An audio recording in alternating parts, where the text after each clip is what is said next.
To make you aware, this podcast will contain conversations around mental health and well-being and could include issues of a sensitive nature.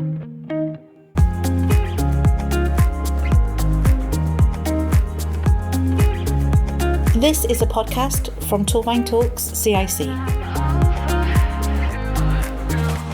Welcome to the Life Library podcast, the space where we unpack the chapters, stories and experiences that shape our collective well-being, where every guest is a new volume and every life is a story worth sharing. Our guest today is Chris, a resilient entrepreneur whose journey from redundancy at just 23 to experiencing homelessness, struggling with mental health and ultimately building a self-sustaining future, nothing short of inspiration. Through his story, we'll explore the emotional toil of uncertainty, the impact of stigma and the importance of reaching out for help. But most importantly, we'll talk about resilience, recovery, the power of turning pain into purpose and what hope can look like. Chris, thanks for being here today. Can we start at the beginning? My name's Chris Birch, and now I'm the vice chair of a new CIC that we're forming. But my background is in entrepreneurship. I've had quite a few businesses that I've started, built, and sold, and they've been UK wide, European wide, and in lots of different areas as well. But I mean, the reason I wanted to thank you so much for having me today. The reason I wanted to come on today is because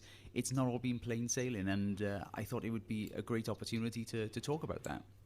When we were kind of discussing this episode and I was learning everything about you, I was reading through it all and thinking, wow. So let's kind of dive into it. I think, would the pivotal moment be when you're about 23, when you faced redundancy? Could you take us to that time? And, you know, what was that like for you? Do you know, that was really difficult.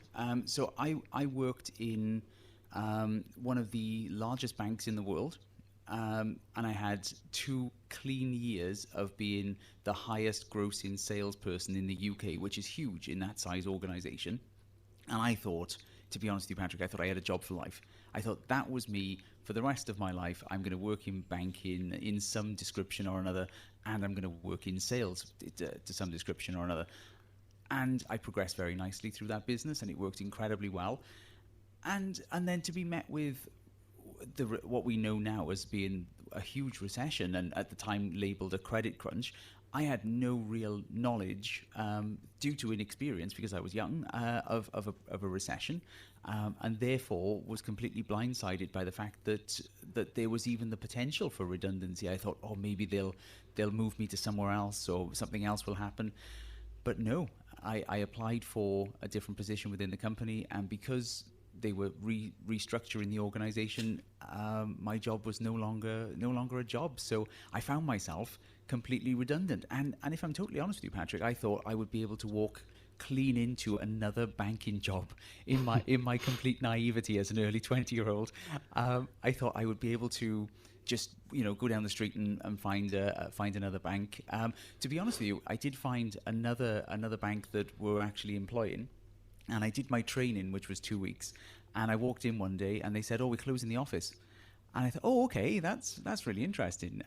So basically redundancy within 2 sets of redundancies within 2 weeks of each other. So it was a really strange experience for somebody who at that point thought, you know, I know it sounds ridiculous. It does, yeah. Now, but a bit of a job for life, you know. Talking then about your immediate reaction, I suppose. When you were that young, how did that kind of impact your sense of identity and your worth as well? There were so many people who worked in that business around me who were, in my opinion, and I still feel this now, who were less valuable into the organization than me. So I felt like my self-worth just went from at 100 to less than 1%. You know, it was overnight. It was a complete loss of confidence, thinking, well, why don't these people want me? I'm doing an incredible job. Why wouldn't you want me? And so that took an awful long time to sort of reprocess that. But that came amongst lots of other things that happened as a direct result of redundancy that meant that I didn't have the initial time to deal with that. And it's only in hindsight. And, you know, that was 2008. Here we are now, 2024. And it's only in the last 2 years that I think I've been able to completely sit down and have 5 minutes and think, do you know what, that was actually a really, really tough time. It is surprising when you sit down and you reflect, because life just carries on. It carries on and carries on. And as we'll talk about shortly about with your story, you kind of didn't really catch a break, I suppose. No, basically what happened is I went from redundancy thinking I could walk into another job, suddenly realizing I couldn't, and then realizing that, hang on a second, I actually can't continue to pay my bills without a job. And I was living in a rented house that I had rented from a friend who actually worked in the same bank as me, and so I couldn't really. I still had I still had self-worth, like I still had a sense of pride, and I didn't really want. And it was the pride that would actually undo me. But I'll tell you about that later. But I didn't want to admit that there was some sort of issue. I didn't want to accept that there was some sort of issue. So I said, look, I'm going to have to move out of this house. I can't afford it. And my car was on finance. It was a lovely Vauxhall Tigra, a brand new one, which I was very pleased with at the time, and became a bit of a burden. But I had all of this going on, and I mean, it was all happening all at the same time. And I thought, right, I'm going to have to move out. I'm going to go and ask. I was quite close with my mum. She had recently remarried, and I went to see my mother, and I said, can I might need to move back in with you. And she said no. And Wow. so that was my family home. That was where I'd grown up. And yeah, she said no. So that was quite tough. That was quite tough. And oh, sorry, go on. Yeah, go on. And so when that happened, that was basically the end of our relationship. And here we are, 2024. We still have zero contact with each other. And that was a bit of a gut blow for me. I was like, I don't really know what to do here. So I'm left in this position where my friend, who's my landlord, I need to give my notice to. I have nowhere directly to go, and I have this enormous sense of pride because I worked in a bank in a sales role where you have to be, alpha male style, like nice guy, but still very controlling, and it always has to be about the sale, and it always has to be the pride element of things, and look what I've achieved. And to go from that into, oh, okay, hang on a second, I actually can't afford to pay my bills. I haven't got anywhere to live, and have no real option, and have no resources to be able to do anything about that. So, yeah, I kind of found myself homeless, if I'm totally honest with you, Patrick. And I found myself sleeping in my car, in my lovely new Vauxhall Tigra, sleeping in my car, which actually, if I'm totally honest with you, Patrick, isn't very comfortable as a two-seater to sleep in. Oh, no, absolutely no. I've slept in far more comfortable cars, yeah. And the worst thing for me is, and the worst thing, I can laugh about it now, but yeah, the worst thing for me was that. That car was on finance, Patrick. So that was going to that was another issue that I was going to have to deal with at some point. But I mean, on a priority scale, that was down there. That was really low. During that 10 weeks of living in your Tigra, how did you manage that day-to-day stress? What kind of routines did you have? What small things sort of kept you anchored? You know what, Patrick? I became very good at blagging and lying, both to everybody else and myself. That was tough because I had convinced people that I wasn't homeless, because I was still going to see friends and things like that. And I said, oh, no, I am. I'm in the middle of moving at the moment. And I would turn up in the car, and I would sofa surf. I would do that. And I would stay on people's sofas for the evening and that sort of thing. And of course, you jump in the shower the next morning. So I'd be like, right, okay, I've had a shower there. That's fine. I would keep some sort of routine going, because routine for me has always been keen. I am always a fairly early riser in the morning. I always have a bit of a semi-routine in the mornings, and that for me, even though there was the homelessness element of it, I still had to have a routine. So I'd still get up early. I'd make sure, because my car was parked outside privately owned industrial estate. So because I knew that if I was off public land on private land, I know this sounds really conceited, but it's the truth. I knew if I was there, then my car, because I didn't know at this point if my car was going to be repossessed or anything, I knew if it was on private land, it would take far more effort to do that. So I would park at night outside the gates of these places in some way to be outside and away from everybody else, so no one would see that my car was there, because I still had this massive element of pride going on. But I also knew that I couldn't drive very far from my friends' houses because I didn't have any money for petrol. So yeah, so keeping me grounded was the routine of getting up in the morning, going to do things and making myself busy almost to the point, or well, yeah, including the point of lying to people and myself in order to create the perception that everything was still fine, you know? How exactly would you kind of say now, looking back, would you have dealt with the judgments or, the assumptions? Because homelessness, it does carry a heavy stigma. How did that actually affect your own sort of self-perception? I genuinely, I mean, I can only say this now in hindsight. And at the time, 23-year-old me would have denied this completely. But I was emotionally and mentally incredibly drained. I was just, it took everything away from me, because you've got, like, I mean, I'll be completely honest with you right now. I mean, now I am still not, because my self-worth at that point was valued against my income, if I'm totally honest with you, and the things I had around me. Less so now, far less so now. But then I was actually on more money then, including bonuses and things like that, than what I am now, which is absolutely incredible. It shows the complete difference in time. And then I attached my complete self-worth to my bank account.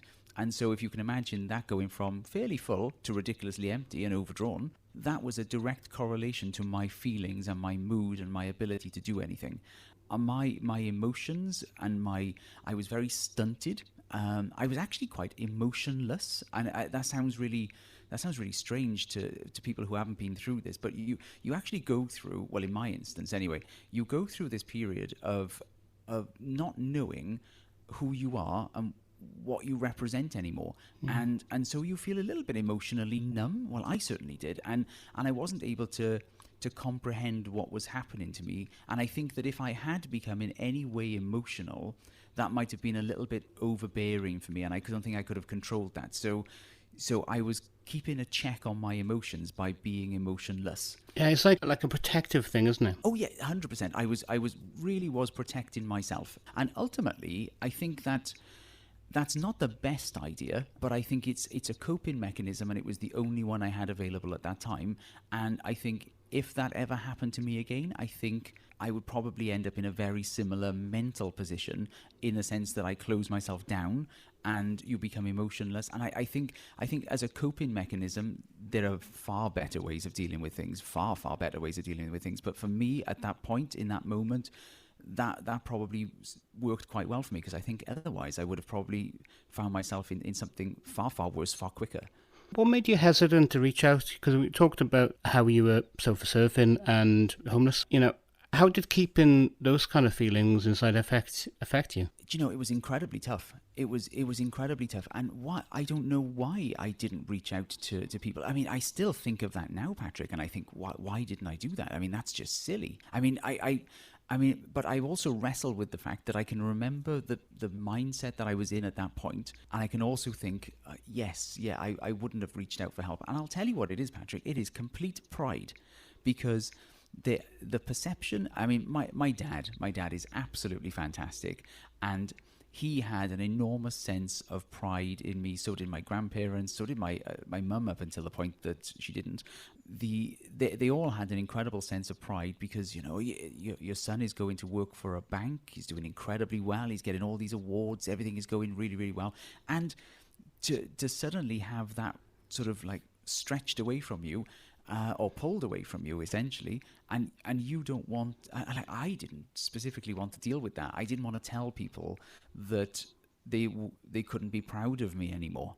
And it sounds ridiculous to say that now. Even as I say it, it sounds ridiculous. But at the time, it makes complete sense. Looking back, how do you think, not asking for any help earlier has kind of impacted the longer term journey, both in terms of you and the difficulties that you face? What advice would you give to anybody else who not really asking for help? Not asking for help for me. Asking for help for me didn't seem like an option at the time. And it was something like, no, I will get out of this myself. I got myself into this somehow. I will get myself out of this somehow. I had the naive perception that the government would step in and do something to the banks, and there would be jobs available. And this would be just a very temporary thing, and this would be a blip in my life, which it is, but it was a far more extended blip than I thought it was going to be. And I genuinely thought it would end a lot sooner than what it did. And if I could give anybody advice on this, I ended up having to ask for help. So don't stretch out the length of time that it takes for you to just suck it up and just go, no, I need to help. I need help. I need someone to lean on. I need someone who I can tell them what's going on. Because this was all just completely bottled up inside. Nobody else knew what was going on here. This was just self-contained, and it was eating me up very, very much inside. And it took an awful lot to hang on to that. And it's an incredible mental and physical burden. And I think that if I had reached out to somebody sooner than 10 weeks, because that's a long time, if I had reached out a little bit sooner, then perhaps it would have been solved in 3 or 4 days, rather than 10 weeks. And I don't think, if I think back to it, Patrick, I really don't think that my mental health that deteriorated quite badly, more so afterwards, after the 10 weeks, I don't think that would have been so much of a problem. Do you think there was a turning point during that period? Kind of what made you decide to reach out for help, or to start making changes? It got to the point where I thought, I knew, because of working in banking, I knew on finance, I knew that I only had 3 months of non-payments on that car before potentially it was going to get repossessed. And I thought, where am I going to go? If someone takes this car from me right now, which has all of my personal possessions, minimal as they were, in this tiny little boot, if someone takes that away, where do I go? What do I do? I am going to be literally on the side of a road on an industrial estate. What do I do? And I thought, right, okay, what I need to do, I need to confide in somebody. And I went for I organized a coffee with my dad at my nan's house, which is his mother. We went for a coffee and we sat down, had a chat, and I seemed very together. And do you know what? Very good at acting there, Patrick. I seemed very together, very, very with it. And I led them down the garden path of them needing to ask me what I was doing at the moment, because bear in mind, they had no idea about this. So I almost lured the conversation down a particular alley, which, you look back at it, and perhaps it was a little bit, I should have just come out and said it in the beginning, but I didn't. And so I lured the conversation down the road of, I actually haven't got a job anymore.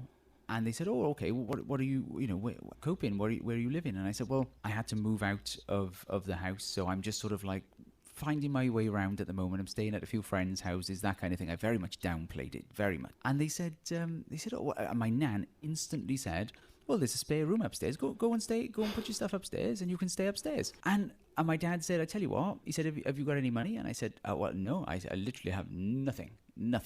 I wrote a bounce check the other day, and don't worry, I've paid that back since. But yeah, I was in that situation, and I thought, God, Patrick, I thought, blinking heck, this was really easy. What stopped me before? Why did I hang on for so long? And my nan said, oh yeah, go, you go on upstairs, you carry on, you stay here as long as you need to. I tell you what we'll do. She, after I took my stuff upstairs, my dad and my stepmom were still downstairs, and they said, right, what we'll do, your nan actually helped your cousin a couple of years ago get a flat or an apartment or whatever through the council. So what we'll do is we'll do something like that for you. Your nan's got all these contacts. She's had to do that before for your cousin. So on Monday now she'll go and sort this out for you. And I said, oh, okay, that would be great. It'd be great to look at that, as an option. Like I had an option. But I thought this was very much still my mentality. This sort of massive ego pride thing where it was. So my dad gave me some money, and a few days later, I had a message from my mother. Which that was probably the last message to say, you've had a letter come to the house here. Someone is trying to find you because your car needs to be taken away. I got a copy of that, and my car was taken away, I think, about 6 or 7 days later. So I was very much borderline there. Very, very borderline. Yeah, the car went, and I found myself staying at my nan's house.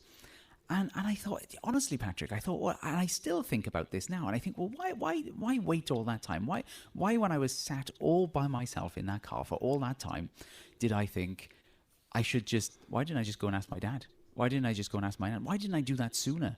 And the only thing that I can put in the way of that, the only barrier that was there, was a sense of self-pride and ego that was stopping me. It would be fair to say I think that's a male thing as well. Yeah, and do you know, Patrick, it's a male valleys thing.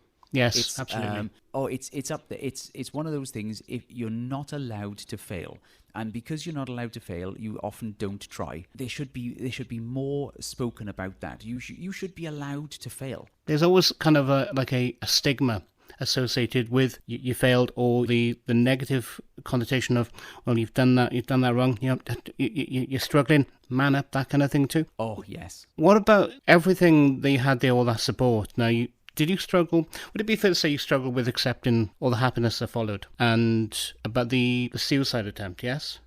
Yeah. So Could you share so more about that, please? absolutely, absolutely.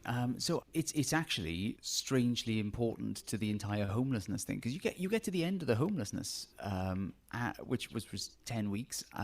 My nan got me a flat in Hengoed.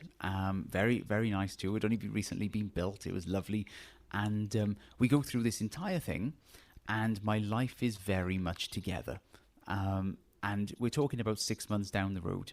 Even in hindsight, I can't entirely rationalize it, but my mental health took a very much a decline for about 4 weeks leading up to this point.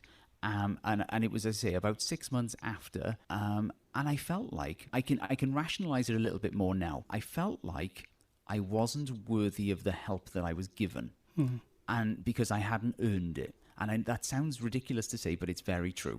And yeah, I wasn't worthy of all of this support and this free stuff that I had been given, and I hadn't worked for it, and I had failed as a result.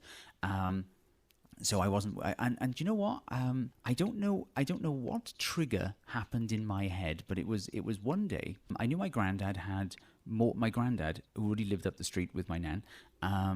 They had morphine. My granddad took morphine. That is for pain and this, that, and the other. So I went to their house and I took the morphine from the house. And I knew one sort of thing would send him off to sleep for the evening.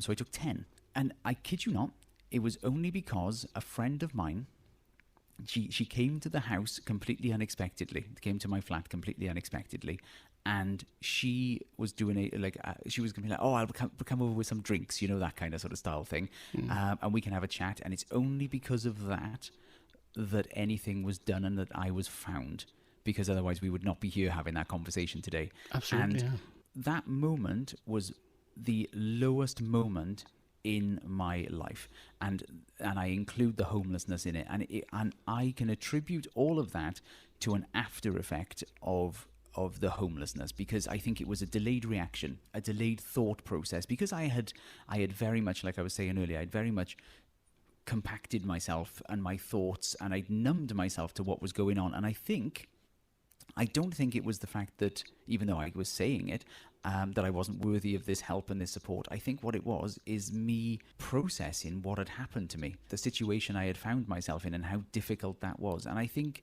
it was just a bit of a delayed reaction. In one respect, she was your guardian angel. I was very, very fortunate to have her come in at that very, very moment. And it's only because I'd given her a spare key. Wow. That genuinely, otherwise she would have probably thought, oh, he's not home. And it's only she would come in because I'd say, oh, if I'm not there, you let yourself in, that kind of thing. She was one of the main people who would let me sort of sofa surf, and I kind of think she knew that there was something a little bit more going on that she wasn't privy to. And I think if that hadn't happened, well, certainly if she hadn't come in through the door, I would not be here. And the conversation between me and my dad on the drive back from the hospital, because obviously I went to hospital, and I thought, because I felt really, really silly. Really silly. You have no idea. I was in the hospital in the bed, and I came to, and I knew my dad was sat next to me, even though I hadn't quite opened my eyes. I knew, when you get that feeling. And so he was sat there, and I thought, right, I'm going to keep my eyes closed while I think about a reason why this has happened. Because I don't want to say why I did it, because I know that's going to come in sort of counselling and things like that. That's going to end up happening.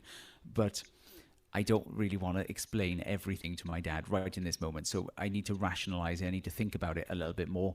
So I've got a bit of time to talk about it to him. And my dad smokes, and the nurse came in. I could hear the nurse coming in, And she said, and he said to her, "Oh, I'm going to nip out a second. Is any idea how long you'll be unconscious for?" She rustled around, and clearly she was looking at something like a screen, because I was all hooked up to monitors and things.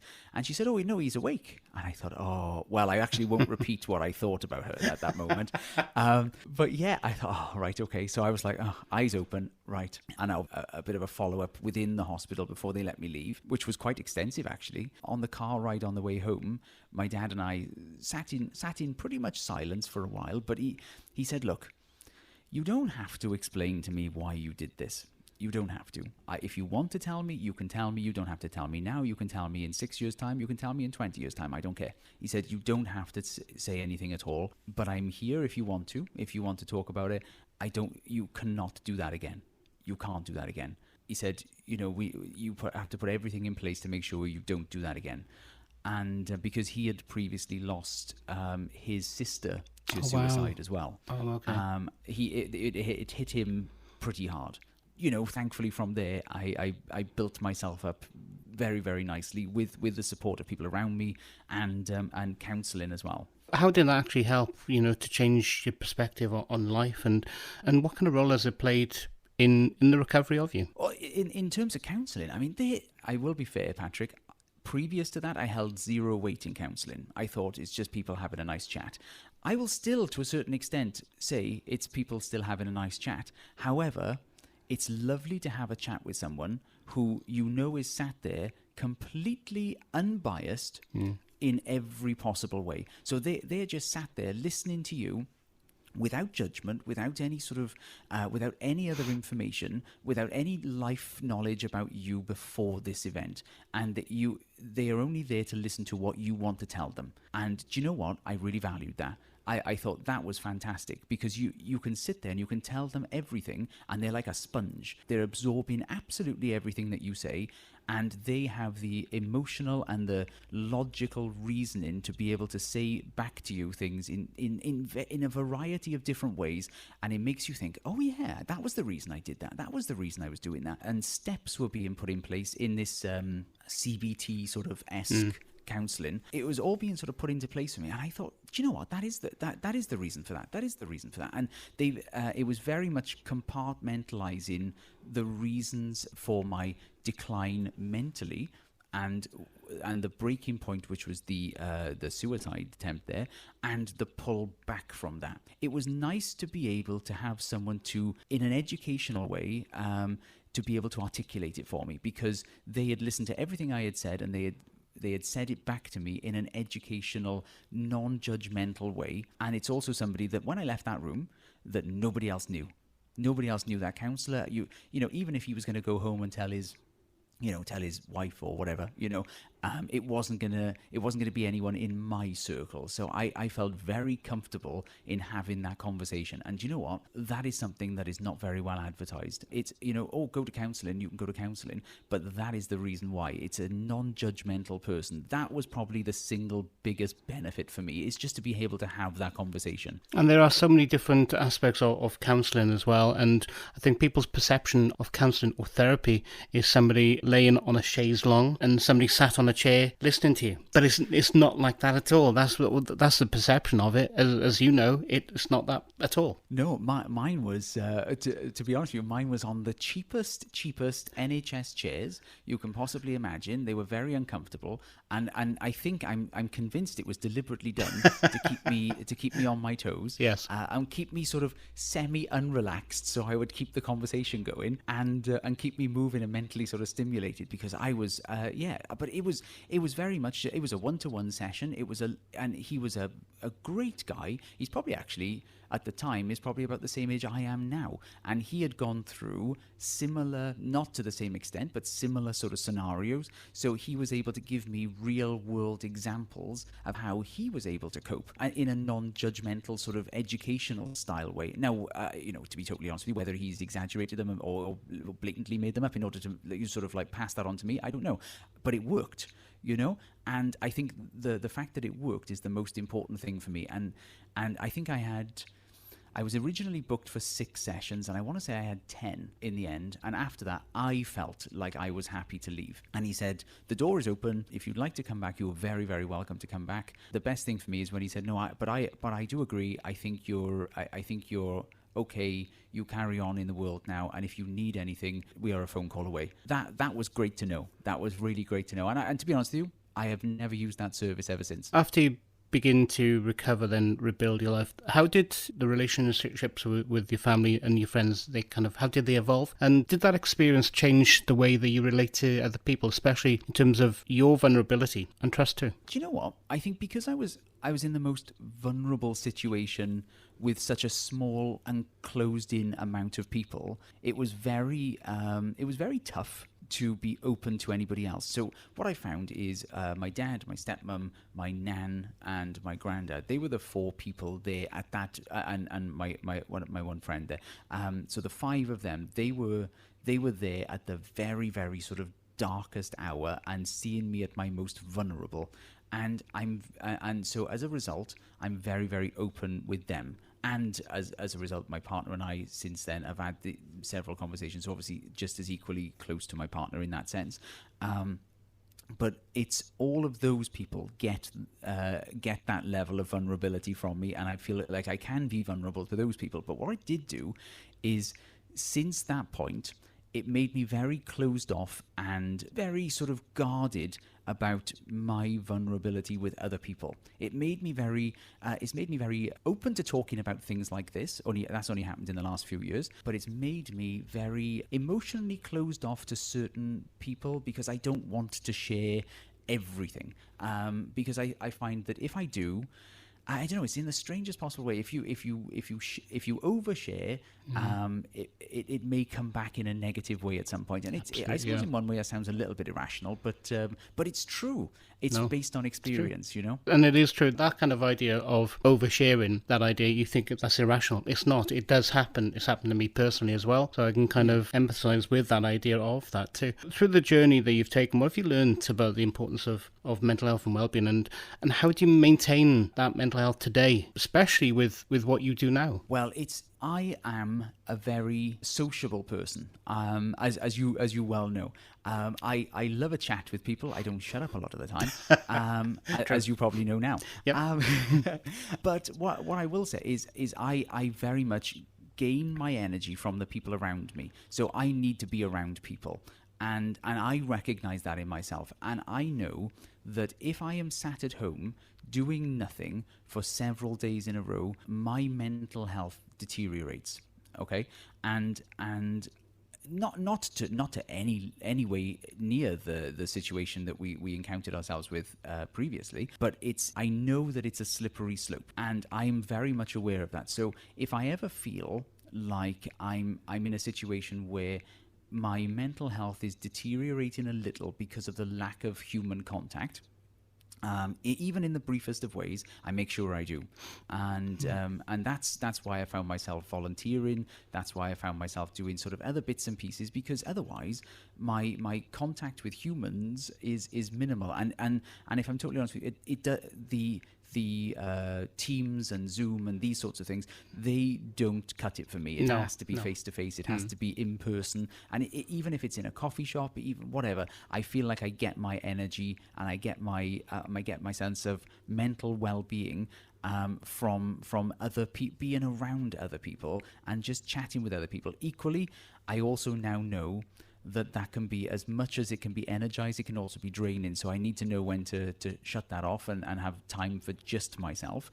And so as a result, I've got I've got 6 dogs. So wow, and okay. And sometimes, Patrick, that's 6.5 too many, but I've still got them. So I find myself, when I need to recharge away from people, I've got the dogs, I've got my partner, I'm very lucky that I live very close to lots of parks and these sorts of things, and that I can go to these places and just have a bit of an unwind, a mental unwind as well. But yeah, it can be tough. It's not I think it's not as straightforward as people think. People always, in my opinion, people always think, oh, you emotionally, oh, you're fine, you're a great success, and this, that, and the other, and you're doing this and doing that, and you forget that behind the perceived success, I use air quotes there. Behind the perceived success, you look at, there's still a person. There's still a person who's had a myriad of backstory here that people aren't aware of, and yeah, I think that's. I think it's tough to live up to that reputation sometimes, but I'm very open and very candid, as I am in this podcast now. I think it's important to be very candid about life and its ups and downs. Absolutely, because now you're talking there about radiators and drains in terms of people being around people or being around people too much. That's a great analogy, Patrick. It's always about surrounding yourself with the right people, with your tribe. Absolutely. Do you know what? I couldn't agree with you more. And yes, that is a fantastic analogy. I'm going to steal that one, Patrick. Yeah, you're quite right. I think you can be around the wrong people and it can really zap you. And that can be in multiple ways. And I don't enjoy and I don't enjoy being around those people, but it takes me a little while. I don't know if it's the same with everybody, but it takes me a little while to fully realize someone. And I'm not as fast at figuring out people as others are. And I look at that and I think, oh, right, okay, you seem like a nice person. Not you, Patrick, just in general. You seem like a nice person, and it turns out that you're not. But some people can get that instantly. Yeah. And for me, it takes a little bit of time. And in that time, I find I'm a little bit drained from that person because, I find that they do take a lot from me. Yes, that's right. It takes me a little while to figure that out. And I used to think that was a little bit of a failing on my part as well. And now I realize that, some people are better at masking it than others. So, yeah. I need to add about the drain and the radiator thing. That doesn't actually come from me. That comes from my partner, Sophie, because that was hers. Well, I'm going to steal it from Sophie. Steal it from Sophie. She won't mind at all. So after everything that you've been through, now you made a promise to yourself to never be redundant again, and you've become self-sustaining through self-employment. Now, can you tell us what about your entrepreneurial journey and how it's actually shaping your approach to life and your mental well-being now? Like you said, I never wanted to be redundant again, so I made sure I needed to make sure I had lots of income streams coming in, or at the very least two, let's say, to make sure that if one fell away, there's another one. And things might not be perfect with just having one, but it would work. And that took me a little bit of time to figure out. So what I did is I decided to go to university. Well, I went to college first, and then I went to university, and so I had the grants and things like that come associated with that, and the student loans and all that debt.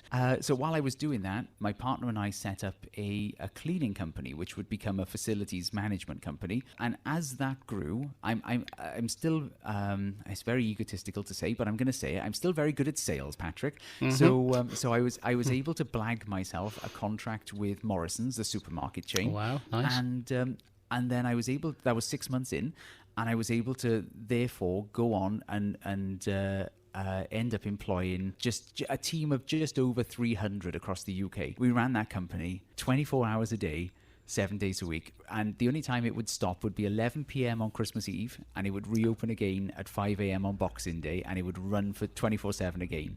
And it did that for 7 years, and we did extraordinarily well because that was multiple contracts, multiple income streams, and it made sure that everything was coming in from different angles. So if one thing vanished, it didn't matter because another thing was there.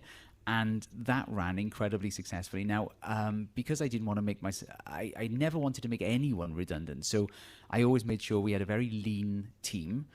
So if a contract went away, we could think, right, we'll reorganize it so that one member of staff can move to another job or something like that. On a conscious level, I specifically looked for people who were redundant or people who found themselves in similar situations to me. I worked very well with the company or the charity, I'm not sure which one they are, but they Remploy, which bring people in. Mm-hmm. So I worked very well with them, and we brought in people who had been out of work for a long time for a myriad of reasons, sometimes medically, sometimes sometimes by choice, sometimes through caring and all these sorts of things.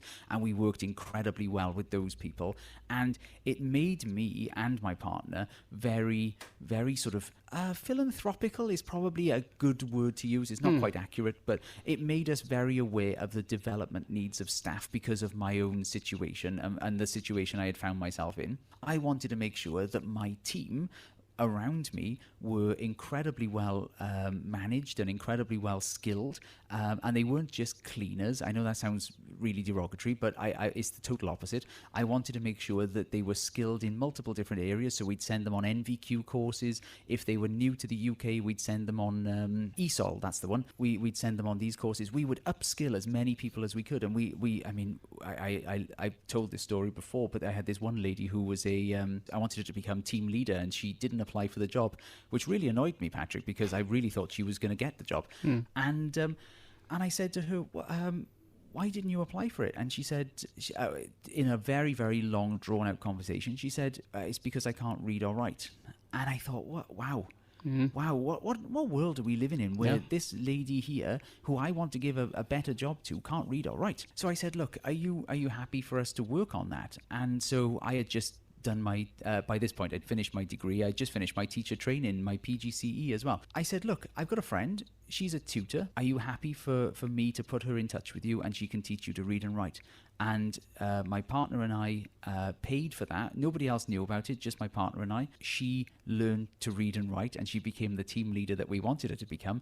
And she actually, to my sadness, but also to my joy, she left the company and she progressed onwards, and she does incredibly well now. She's really good. You just think, well, those are the kinds of things that I'm glad we were able to do. And at some point, that's me kind of almost thanking the universe in some weird way for the opportunity and the second chance that I was given. So I feel like I needed to give that to lots of other people as well. You're paying it forward then, basically. That's what that is, yeah. Yeah, I'd like to think so. Becoming self-employed to avoid redundancy, now that's bold. What challenges have you faced now in the new chapter of your life, and how have you managed to overcome them? My biggest issue was time. And time management, if I'm totally honest with you, Patrick. I found myself dealing with, obviously, at our peak, 300 staff across the UK, and we'd get phone calls from 4 a.m. all the way through the day, right the way through until 11 p.m. And nobody rings you at 4 a.m. to tell you how well you're doing. No. Sadly, no. Yeah. They're always ringing you with a problem or another. So my constant time was found either firefighting in some way or putting management structures in place, dealing with staff leaving, and because it's a high turnover of staff. Nah, that's just the industry. Yeah, I found myself being pulled from pillar to post as you try and put new management structures in place, and you try and make it a bit easier for you. And that was tough. And I tell you what was tough there was not necessarily my mental health at that point, but was becoming a bit more about my physical health, because I found not having a lot of time, right, meant that my eating habits were appalling, Patrick. They really were appalling. And I would eat on the go, in the car, driving from one sales quote to the next. And I found myself getting very, very physically unwell. And and do you know what? That was one of those moments where I thought, I'm really overweight. My blood pressure's really high. I'm not, at that point I was probably 35, 36, something like that. And I'm thinking, I need to make sure I've got a good life here, because at some point, I don't know why, but at some point I was thinking, well, at some point this will end and everything will be organized, and then I can go to the gym and I can do all these things. And I again realized maybe that's a little naive of me, because nothing will ever be perfect. Nothing will ever be right to the standard that I want it to be. I need to make that change in myself now. So yeah, I basically had to take some action and get healthier, lose weight, be more like myself again, take some time out just for me, because I found myself, I think my partner and I worked 7 days a week for about 4 years. Wow. And And again, from 4 o'clock in the morning till about 11 at night, all over the UK, we'd be running around doing sales quotes, doing managing staff and things like that. And that takes it out of you. So we didn't have a day off. We didn't have a holiday. And I think it was at one point we said, oh, do you know what? Let's go for just go for a weekend away. So we went for a weekend away I think we went to London, and then a couple of weeks later we went to Paris just for 2 weekends on the trot. And I thought, do you know what? I was just going to say we just thought, do you know what? We need to take a bit more time away. Like, things are running really well, and you can run a business from anywhere in the world, especially now. And I just thought, well, no, now is the time to sort of maybe take a little bit of a slight step backwards. The only problem with that, Patrick, is that I'm very much, you give me nothing to think about and I'll think about something. And so what I ended up doing is we ended up diversifying that facilities management company, and we ended up starting an accountancy practice, a property management company, and an estate agency, all within 10 months of each other. And they all did extremely well off the back of that. We diversified those businesses out, and thankfully, just before lockdown, we had signed for the sale of the facilities management company, and just into the lockdown in 2020, we signed for the sale of the accountancy practice. So yeah, that was a great time for me, and I'm very happy still being entrepreneurial, but in a totally different way now. Sharing this story publicly, it does take a lot of courage. So what motivated you to start talking openly about your experiences, and what impact do you think that and hope that your story will have on other people? First of all, the reason I've decided to tell this story essentially is because I see so many people burning themselves out, especially in a post sort of COVID world. Everybody is running around and to a certain extent chasing their tails, especially some entrepreneurs. And I tell you what, Patrick, I don't know if it's just a generational thing, but I find it's mostly, only if I can say it, millennials. I do find that is the case, and it's my age and my demographic that seem to be very much the target of potentially burning out. Yes, and I also think that there's an enormous pressure on people who are aged between let's say 18 and 25 to be some overnight success, some huge success, and whether that's as some sort of influencer, whether that's some sort of massive entrepreneur, and you're not allowed to fail. That's still a cultural thing, and particularly in Wales. So my reason for basically telling this story so publicly is because I think people should know about these sorts of things, and people should be aware that these sorts of things happen, that failure does happen. And just because you fall it sounds such a cliche in some way, but just because you fall doesn't mean you can't get back up. I think that's really important, that people need to know that. And yeah, and I'd like to be able to tell that story,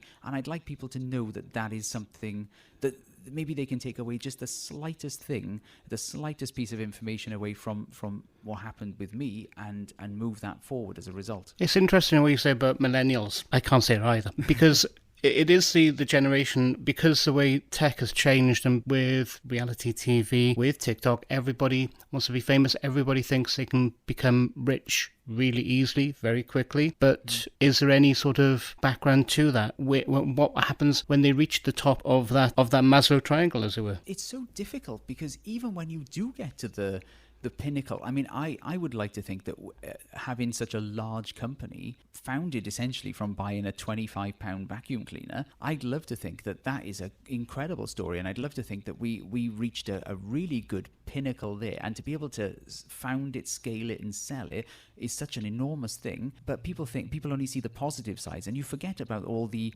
arduous tasks that were involved there, the mental strain, the physical strain. And yeah, it's very, very difficult. And everybody thinks that money and fame is easy, and they're also hand in hand. And it's not the case. And I'm very grateful that I've got a platform now as a again, air quotes, successful entrepreneur. I mean, I've had failures. Let's not shy away from those. But air quotes, successful entrepreneur. And I think as a result, I think it's important, and it's kind of vital if you've got a platform to be able to speak candidly about these things, about the negative side of things too. Tell me more about the new project. Now, it's the CIC for creatives and artists, to supporting them in their entrepreneurial journey. Can you tell me more about that initiative, and what's the background behind it? When I went back to university, I really wanted to do something that was a passion of mine. So I wanted to do drama initially creative industries, because I love writing. I love writing, and that was the nearest thing for me, is to write, to be able to write screenplays or scripts or plays or something like that. I thought this would be amazing. So I had that as a background anyway, and I obviously know a lot of creative people as a result. My partner did a textiles degree and also is an interior designer, so equally has a lot of contacts in the arts and creative sort of world as well. And in the last few years, that collection of people have reached out to us as entrepreneurs and said, how do I do this? How do I do that? How do I go from a hobbyist? How do I go from taking my passion and turn it into a profession? And I thought, actually, I say it was me, it wasn't at all. My partner had a light bulb moment and said, well, why isn't this a thing? Why isn't this offered in Wales anyway? Why is there no go-to place for people who are creative, essentially? Why is there nowhere for them to go and seek entrepreneurial advice? So I did a bit of research. I went to Business Wales and a few other services like them, and they have a very, not just Business Wales, but they have a very corporate-esque skew on the world of business. And that's not to do them down. That's a very good thing in some way. But it means that the artists and the creatives that engage with them aren't fulfilled as a result. And I thought, right, okay, we need to do something about this. And I was looking to move into some sort of mentoring sort of capacity anyway, in some way, because that seemed to be happening to me on a very natural sort of scale anyway. And I thought, we need to do this. We need to do this. So my partner set up the CIC, which is the Community Interest Company. And at the same time as doing that, we decided to pull my own podcast into that and decided to interview people about that, and basically pull this entire thing, this glob of certain different things and ideas, and pull them all into being one thing. And we said, we want to support artists and creatives into their entrepreneurial journey and turn their passion into a profession. That's the essentials of it. So what it means is we're going from we're providing entrepreneurial support. We're applying for grants to do public speaking events so that we can speak to artists who are hobbyists at the moment and want to turn that into a profession and see the self-employment thing as a bit of a barrier. And to help overcome that, and it's overcoming it through guest speakers and these sorts of things. So it's brilliant. It's really engaging, powerful stuff. And then we're also working on having our own small building somewhere, either Vale or Cardiff or something like that. It's a bit up in the air to be decided at the moment, but it's going to have a studio space in there for musicians to come and record, because there's not enough of that around here, because we want to really push that in Wales. And because again, everybody who's creative and artistic and everything, we want to bring all these people into one place. I want a ceramicist to have a fantastic conversation with a 3D printer and they end up collaborating together. Or I want an artist who's painting some mural on a wall or something to be inspired by some musician who's making music in the next room. I want that kind of style. And I think that's a really achievable thing. And I'm really saddened that it isn't already a thing. And because I thought, when my partner said about it, I thought, no, this has got to exist. It's surely got to exist. But it doesn't. So we're making it. Wow. So looking back on your journey, from homelessness to self-employment now supporting others with the CIC, what do you see the key factors that helped you build in the resilience to overcome such major challenges? And this might sound like a bit of a cliche, Patrick, but I'm going to say I think it's having a great network of people who you trust around you. And genuinely, I really wish I had reached out to those people a lot earlier to avoid me going so far down a darker path, and that could have potentially been skewed. And I think having the hindsight now, probably having a bit more sort of giving myself a bit of a break. Do you know what I mean? Where you can just say, well, look, you've completely messed up here, Chris. You've something is wrong. You've done this wrong, and just be able to accept the fact that you are allowed to be wrong and you are allowed to make mistakes. And I think 23-year-old me wasn't able to accept that. Almost 40-year-old me is very willing to accept that. So I think learning to fail and learning that it's not the end, and being able to move forward and having the people around you to help when things go wrong, that is probably my biggest takeaway from redundancy to right now. So what would nearly 40-year-old Chris say to 23-year-old Chris about the journey that you've been on? Stop sleeping in that car. No, no. I think 23-year-old me would be very, very pleased as to where I am now, even though where I feel like I am now is not where I could be had I not made a little slightly different decisions and things like that.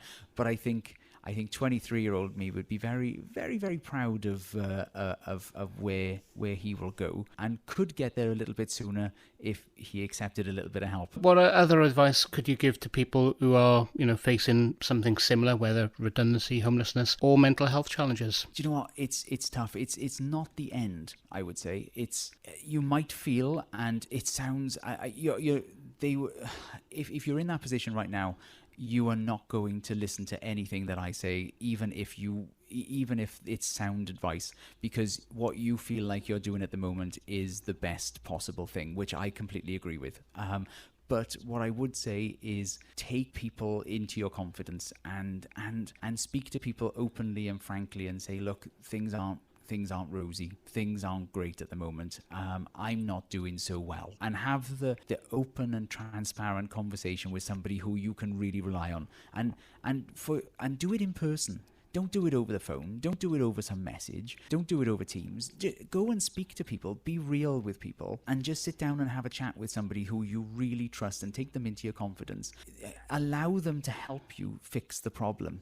Don't just sit there and moan, expecting them to resonate with you. Let them help you solve the problem. You will find that you are not at the end of the road here. There is a corner to turn, but it will happen, and it might not feel like it right now, but it will happen. But you do have to take those steps. And you do have to take people into your confidence, and you do have to accept help from time to time. Chris, thank you today for sharing this with us, the incredible work that you're doing to support others and your journey so far. Is there anything else that you'd like to add before we wrap up? No, I would just like to say a massive thank you to you for hosting this today. And I've listened to a few previous episodes, and some of the advice and some of the information that is here is golden, and it's a pleasure to be here, and thank you so much for doing this. Chris, thank you. Where every guest is a new volume and every life is a story worth sharing. This is the Life Library from Torvine Talk CIC. To be on the podcast, give us a call 07516 016 345 or via socials or website at torvinetalkcic.org.uk. This is a podcast from Torvine Talks CIC.